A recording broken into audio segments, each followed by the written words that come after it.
রাসূল সাল্লাল্লাহু আলাইহি সাল্লাম বলেছেন, যখন সন্ধ্যা হয় তখন তোমরা ছোট বাচ্চা, দুধের বাচ্চাকে, হাঁটতে পারে এরকম বাচ্চাকে আটকিয়ে রাখো।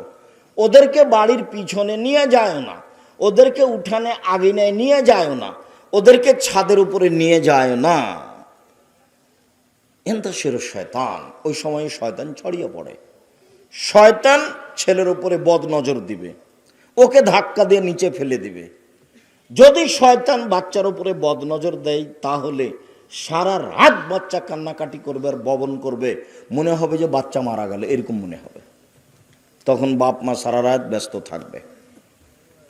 শয়তানের প্রতিক্রিয়া। রাসূল সাল্লাল্লাহু আলাইহি সাল্লাম একথা বলেন। তিনি বলেন, ফাইযা যাবা সাআতুম মিনাল লাইলি ফাকাল্লুহুম, রাতের কিছু অংশ পার হয়ে গেলে, রাত 8:30 9টা হয়ে গেলে, 10টা হয়ে গেলে, এখন বাচ্চাকে ছেড়ে দাও, আর কোনো ক্ষতি হবে না।